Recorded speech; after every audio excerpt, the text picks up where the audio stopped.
Now this is one I have been very much looking forward to testing. This is the Freedom 4X from Project Yonder, a company that you probably don't know unless you saw them for the first time, as I did, at the NEC show back in February. And now here it is, their first, well, this is effectively their second prototype, built down the road from here at Hastings, and we're at the Battle Caravan and Motorhome Club site. Now let me show you what's so exciting about this camper van.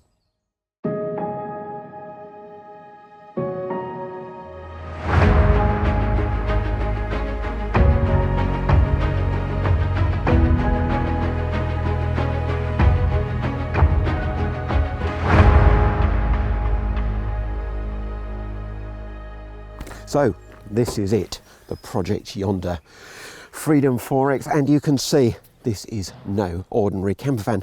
Well, it shouldn't be, with a starting price of £168,722, and that's just the start. This one, with quite a lot of options on it, is £200,608.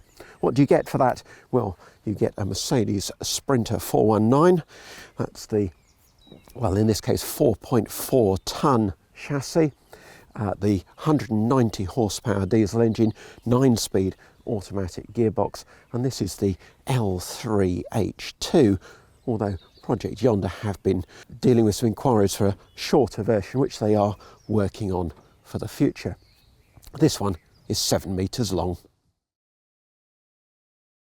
Where the Project Yonder really excels is that it's very much designed for off-grid living. You'll notice here that I haven't hooked up to the mains electrics because, well, there's no need.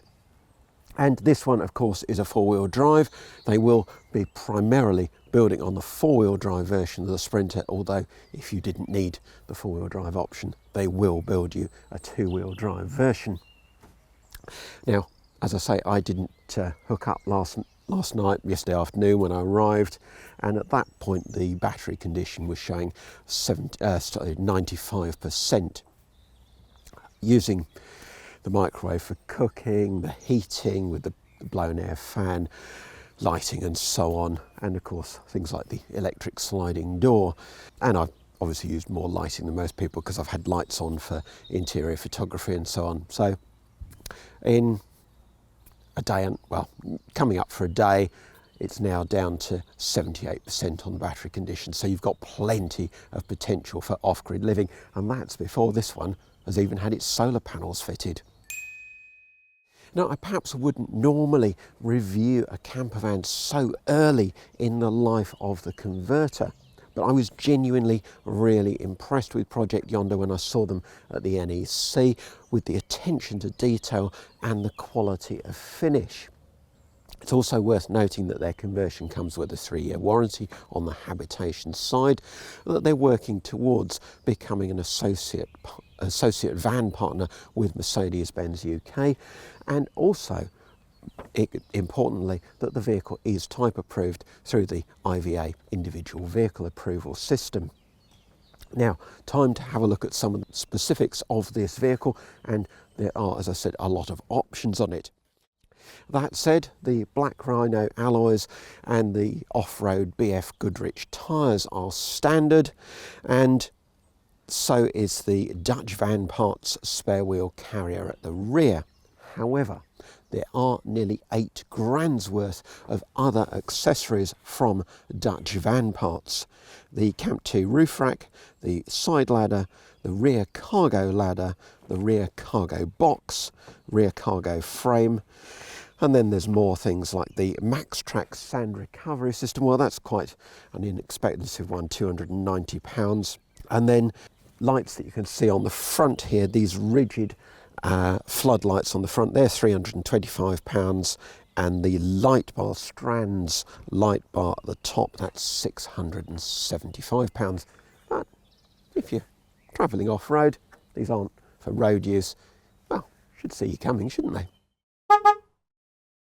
Now, round at the back, as well as the rear spare wheel, which is standard. As I said, you've got the tow bar, removable tow bar, that is standard, and up top your reversing camera, which is part of a 360-degree manoeuvring camera system.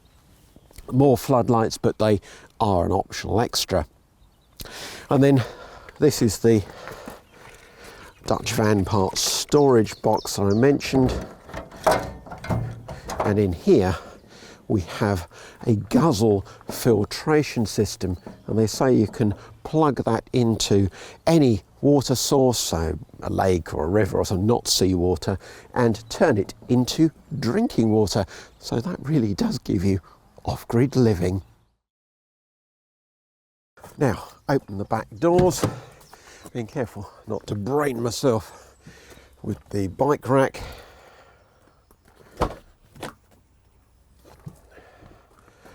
And you reveal a large garage area with these adjustable tie downs on this cork flooring. We've got storage cupboards on either side, good sized cupboards too. These strip lights, so if you have got that area full of gear, then you will at least be able to see what is where.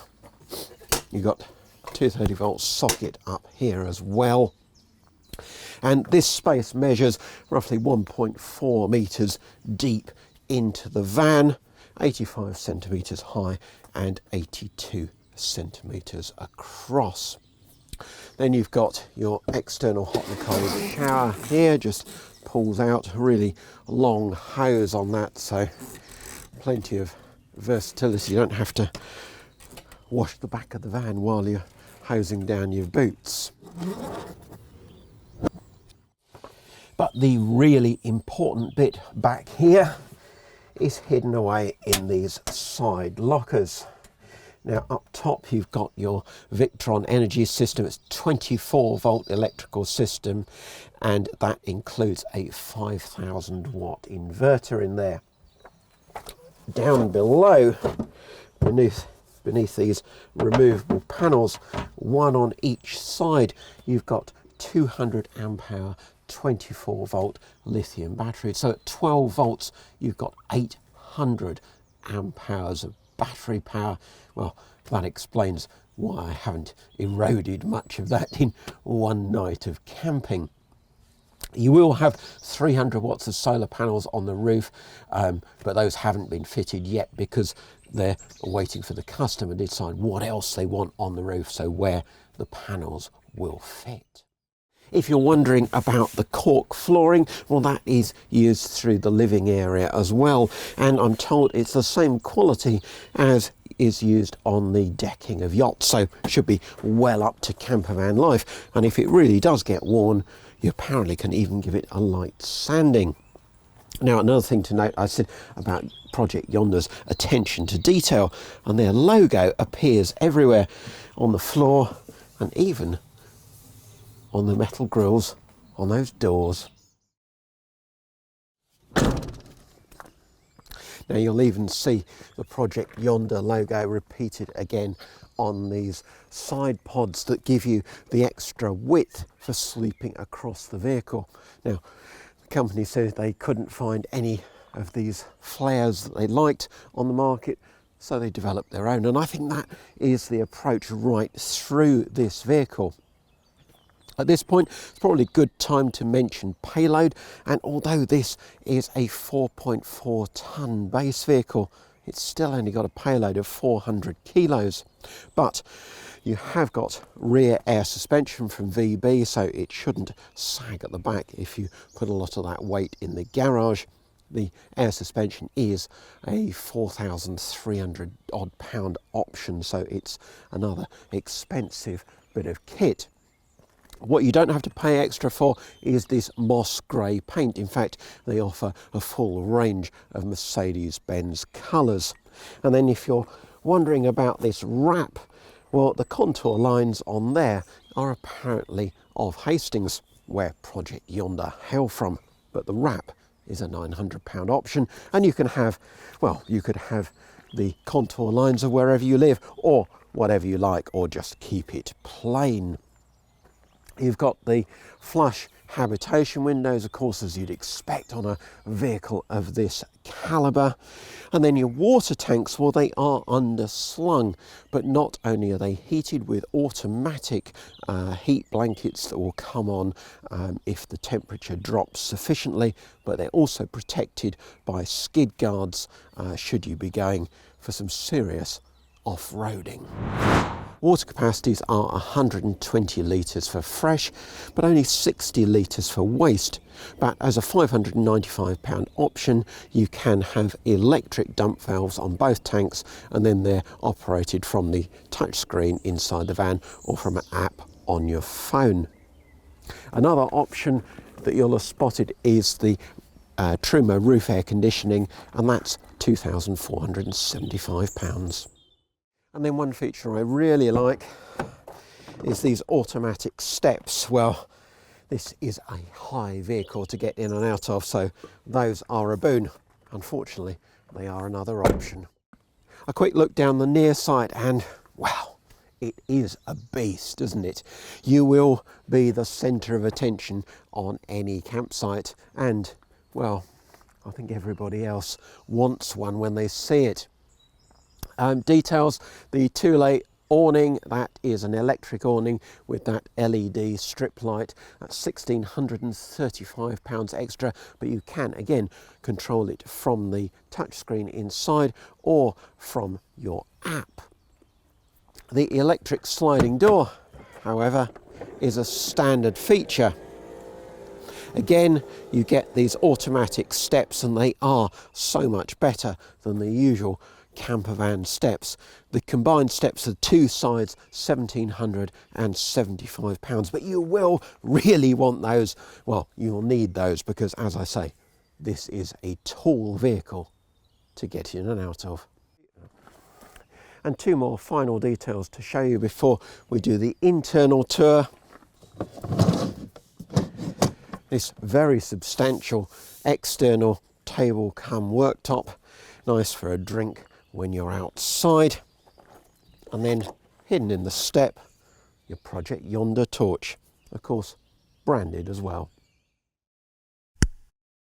I nearly forgot, there are so many features on this van, it would be easy to overlook one. And the one I nearly forgot is this £2,795 option under the front passenger seat. It's a 3 kilowatt DC to DC charger. So with the engine running, it will automatically take power from the alternator, and you don't need to have the engine revving, it will just do it at tick over, and it will recharge one of those 200 amp hour 24 volt lithium batteries from nothing to 100% in an hour and a half. So as long as you've got plenty of diesel, you should be able to stay off grid for as long as you like.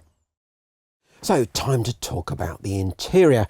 Now this particular van has been configured with 4 travel seats. It's not a 4-berth, although you could go for their cab bunk option, which gives you the double stretcher type bunks in the cab for a couple of kids.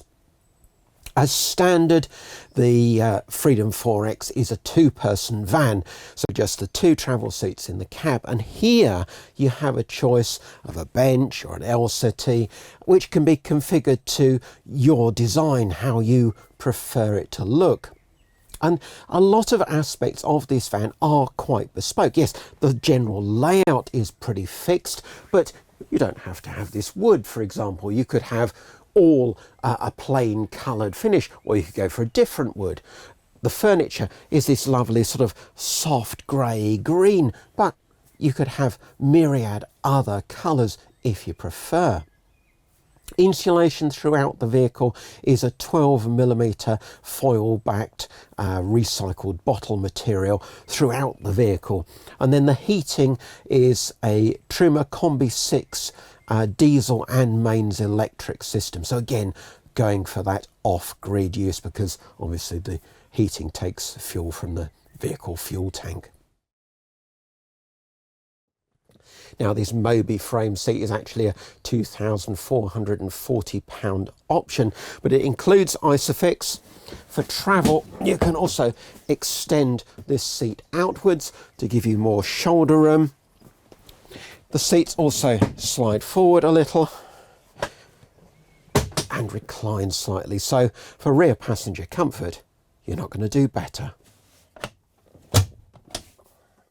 Both cab seats rotate, and then you've got all the same electric adjustment as when you're driving. You've got these nice reading lights with built-in USBs above each cab seat as well. In fact, lighting in this van is very, very comprehensive. The table stows out of the way when you don't want it and makes the lounge area feel that much more spacious. It simply goes on this over cab shelf. You've got USB port and main socket down at the base of the rear travel seat. And then of course the table simply attaches to this rail on the wall.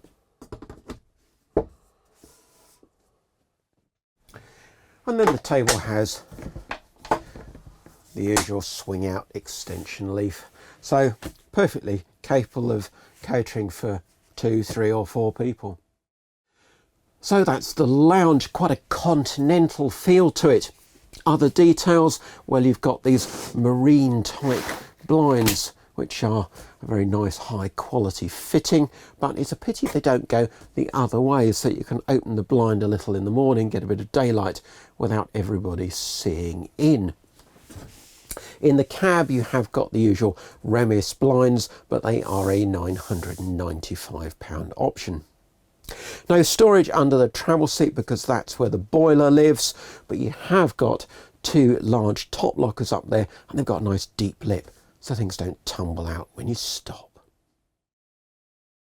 So to the kitchen, and again it's in a typical position for a fixed bed layout, but not typical in other ways. For a start, you've got this Korean style solid worktop, but more importantly you've got no gas. This is a completely gas-free van. So cooking is primarily on your induction 2-ring Thetford induction hob, and then if you upgrade you can have a Dometic microwave at the back here underneath the fridge, or you can go for an air fryer, although that's not fitted on this particular example. Worktop is good. You've got this large area between the hob and the sink, and then further worktop with this lift up extension, usual design, at the end of the unit. Storage is excellent too. You've got 3 good sized drawers at the front of the unit under the hob, a pull out here that includes space for tinned foods and packet foods with a shelved locker alongside, and then underneath the sink, as well as a small cupboard, you've got twin waste bins. But then you've got the sink. I found that a little bit slow to drain, but you have got a good quality tap and a second tap which gives you a filtered water with a carbon and UV block, so you get nicely filtered water to drink.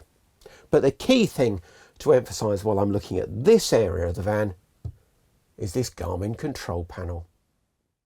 So the control panel, touch screen, as you can see, with an image of the van. Now this is the home screen, and at the moment we've got the lighting on clean, which means everything is on. Set it on evening and things dim down a little. Awning in and out, your freshwater and wastewater level and your battery condition. So, and then internal and external temperatures. Change to the lighting position, and you can dim each light individually, and you can see what's on from the map of the van. Exterior lighting as well. If you want to put that light bar on the front, well, that's controlled from here as well. And again, you can see what you're putting on by the image on the layout diagram. Temperatures, well, you can set your air conditioning and your heating controls here. If you want to turn the heating on, simply dial the temperature that you want. Fuel source at the moment, heat source rather, we're using the diesel fuel at the moment, but we could use electricity or a mix of the two.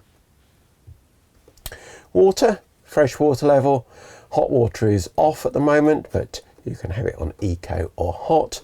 You can dump your fresh and waste water from here. You can see your waste level, and then on the electrics you can see what's coming in from the solar. Well, that's not fitted yet, but you can see your battery conditions, what's coming in and what's going out. So very, very comprehensive.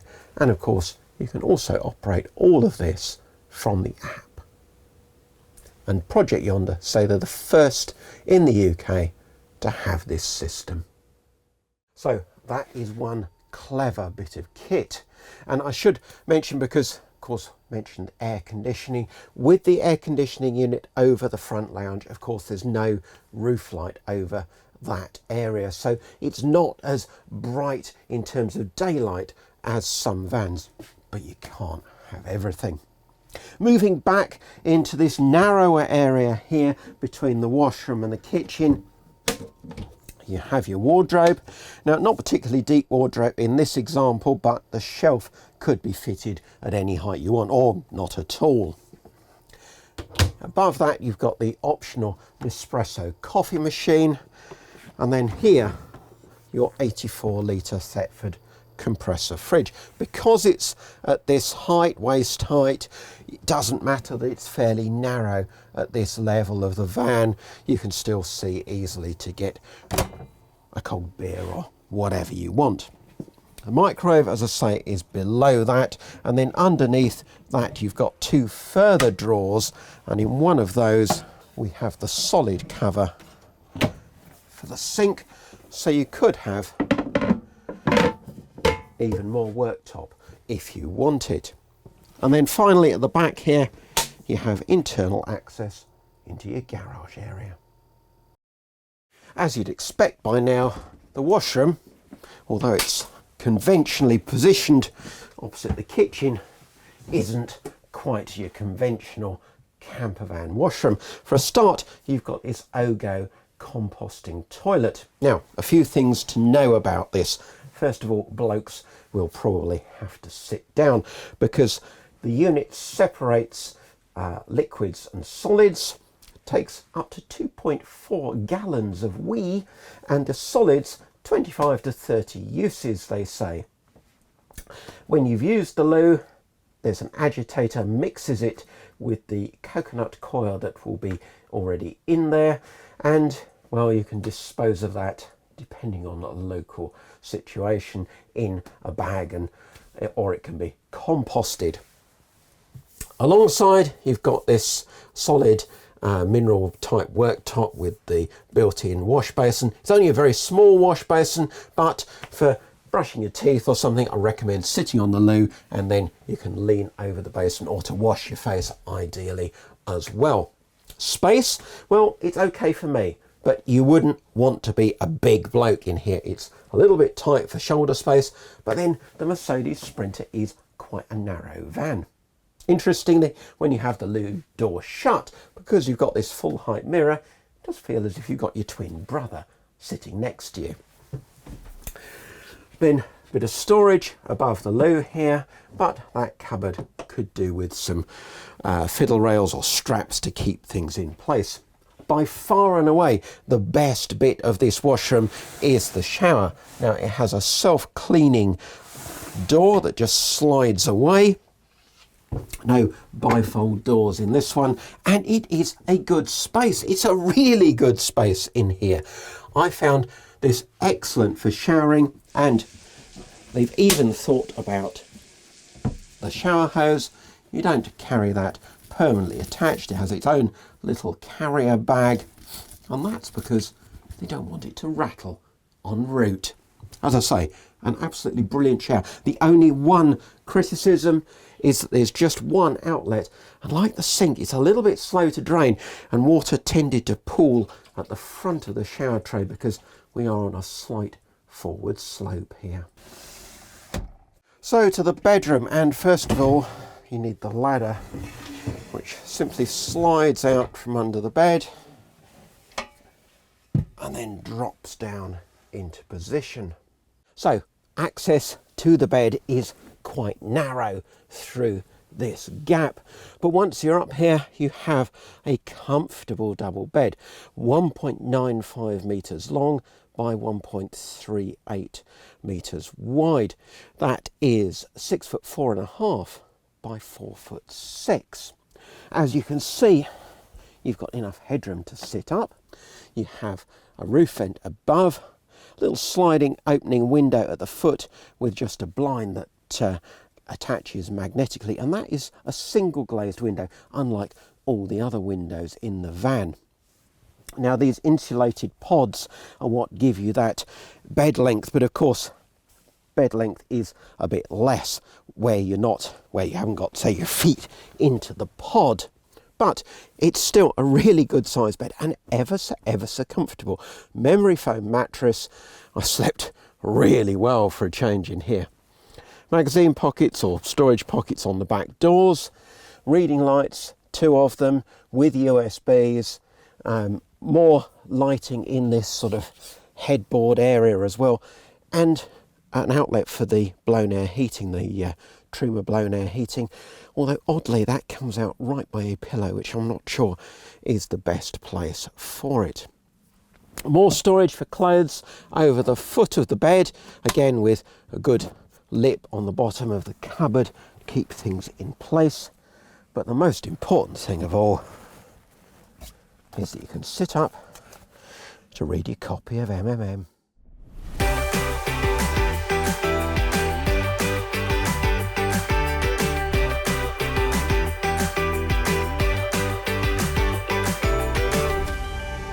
So, driving the Freedom 4X. Well, this is top of the range Mercedes-Benz. You've got the 190 horsepower, the latest 2-litre engine now rather than the old V6. Fully automatic 4-wheel drive system, and of course fully automatic 9-speed gearbox. Torque converter transmission on these Sprinters, and it is very smooth. Plenty of performance too with the 190 horsepower engine. But the thing you really notice with these 4-wheel drive Sprinters is just how stable they feel. You'd expect something so tall and relatively narrow to feel a bit wobbly on the road, but they just don't. They feel really sure-footed. Now, I'm not going to get the chance with this one to take it off-road, but I have done in the past with these Sprinters, and they do perform extremely well in the mud and gloop and so on. The limitation really is just about their size and weight. You might have heard just a couple of little rattles then. Basically this conversion is pretty rattle free, but the roads around Hastings, well, I thought they were bad in Lincolnshire, they're worse here. Man with his Skoda wants to pull out in front of me. Perhaps that's why he chose a red car. Yeah, back to this Project Yonder, and it drives really well. You've got all the kit. You've got the big 10.25-inch MBUX display, which of course is an upgrade from Merc, but all the kit on here that you see on the cab pretty much is standard. You've got the dials down there for the air suspension that I mentioned earlier. I think that's £4,380 option. Other than that, the only option fitted in the cab is the electric cab seats, and they're £1,188 each. Does give you the sort of seat-shaped controls on each door for adjusting the seats. Very neat, like in a Mercedes car. But yeah, an expensive option. And they're memory seats too. And Project Yonder are quite neatly set up number 2 as the position that you set when you want to swivel the seats. So just press number 2 and the seats automatically go into the best position then, so that they just swivel around without any further fuss. Do get heated cab seats as standard. The sat nav, And of course that 360-degree camera, which is oh so useful when manoeuvring a big van like this. You've got climate control as well, rather than just push button ignition, so you set the temperature you want down there. Yeah, I mean, it's as you'd expect, a 200 grand camper van. It has got all the toys.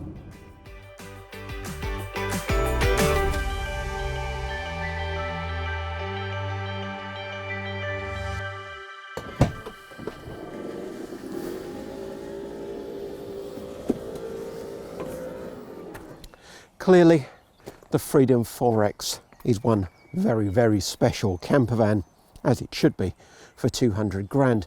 But for this to come from such a young company has really impressed me, and their efforts to make it a high quality product, but that really is genuinely designed for off-grid living. Well, I think they've done a cracking job. What don't I like? Well, that access through to the bedroom in the back is a bit narrow, but the thing I really don't like is that metal ladder, which is a bit hard on the feet. I think they could come up with something a bit more comfortable to get you into bed, especially such a comfortable bed when you're spending this sort of money. I'd like a bigger wastewater tank too, but I guess that's down to space underneath the van. Other than that, there's not a lot to criticise really, if you want this sort of van. I think I need to get my letter in to Father Christmas before you do. Thanks ever so much for watching. Hope you've enjoyed this latest camper van review. Many more reviews coming along soon, and please don't forget to like the video and to subscribe to the channel. Thanks for watching.